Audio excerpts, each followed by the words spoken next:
Each and every one of us began life as a single cell, no bigger than a full stop. From this, we developed into a human being made up of trillions of cells, performing countless different functions. But how? Pregnancy from conception to birth takes an average of 40 weeks, starting from the beginning of the mother's last menstrual period. Development begins with fertilization, when a sperm merges with an egg to create a single cell called a zygote. This cell holds immense potential. It is a shared genetic inheritance from the mother and the father, encoded in the genes of their combined DNA. Over the next 4 days, the zygote journeys down the fallopian tube to the uterus. On the way, it divides, eventually forming a cluster of cells called a blastocyst, which has 2 distinct parts. One part will form the embryo. The other part will form the placenta, which nourishes it. The blastocyst arrives in the uterus, and within 2 days, the cells sink in and attach to the uterine wall to continue their development. By 4 weeks, the embryo consists of 3 layers that will become the baby's organs and tissues. The ectoderm will become the central nervous system, the brain and spine.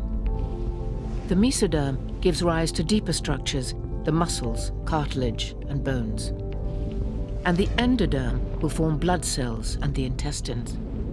At around 5 weeks, a heartbeat can be detected.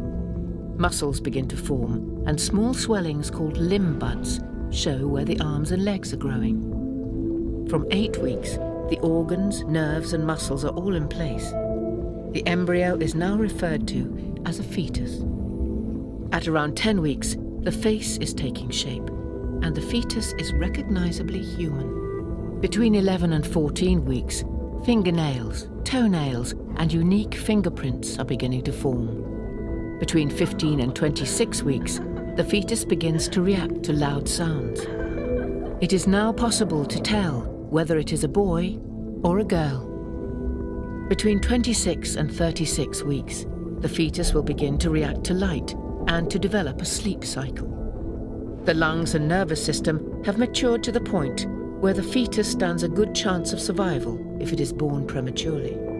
From now, the fetus starts to put on weight very rapidly, growing fat deposits under the skin, ready for life outside the womb. From 37 weeks, the baby is full term and may be born at any time. By now, the baby is usually head down so that it can descend into the mother's pelvis. Eventually, the mother's uterine muscles start to contract. The cervix shortens and opens, and the baby makes its journey down the birth canal and into the world. It is the start of its life as a physically separate being, a baby, with trillions of specialized cells, and it all began from just one.